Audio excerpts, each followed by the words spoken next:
మహాభారతంలో దుర్యోధనుడిని నమ్ముకున్నవారు పక్కనే ఉంటూ ముంచేసిన వారు అందరూ కలిసి కురుక్షేత్ర యుద్ధంలో తుడిచిపెట్టుకుపోయారు.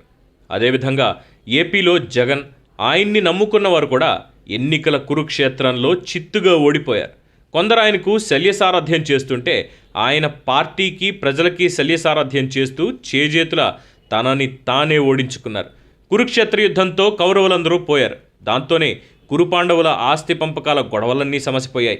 కానీ ఏపీ ఎన్నికల కురుక్షేత్రంలో దుర్యోధన పాత్ర చేస్తూ అర్జునుడిని, కర్ణుడిని, శ్రీకృష్ణుడిని భ్రమలో చిత్తుగా ఓడిపోయిన జగన్, ఆయనకు శల్యసారథ్యం చేసిన వారు అందరూ మాత్రం నేటికి ఇంకా యుద్ధాలు చేస్తూనే ఉన్నారు. ఆస్తి పంపకాల గొడవలు కొనసాగుతూనే ఉన్నాయి. జగన్ ప్రోత్సాహంతో పేట్రేగిపోయిన వారి జాబితా చాలా పెద్దదే ఉంది. ఆ జాబితాలో దర్శకుడు రామ్ గోపాల్ వర్మ, పోసాని కృష్ణమురళి కూడా ఉన్నారు. ఏపీలో వైసీపీ అధికారం వచ్చినప్పటి నుంచే వైసీపీ ఆస్థాన దర్శకుడు, విమర్శకుడిగా రామ్ గోపాల్ వర్మ వ్యవహరించడం మొదలుపెట్టారు. ట్విట్టర్, తన సినిమాల్లో చంద్రబాబు నాయుడు, పవన్ కళ్యాణ్లతో ఆడుకుంటూనే ఉన్నారు.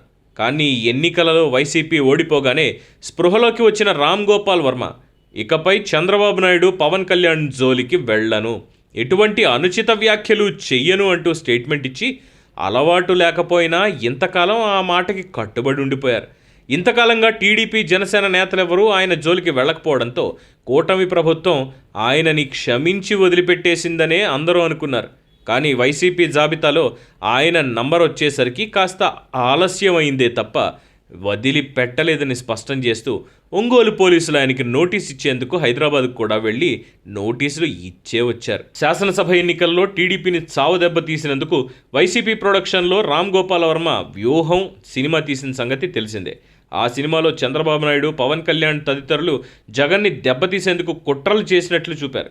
ఆ సినిమా ప్రమోషన్స్లో భాగంగా వారిని, వారి కుటుంబాలపై అనుచిత వ్యాఖ్యలు చేస్తూ ట్విట్టర్లో పోస్టులు పెట్టారు. కనుక ఇప్పుడు ఒంగోలు పోలీస్ స్టేషన్లో ఆయనపై ఫిర్యాదు నమోదైంది.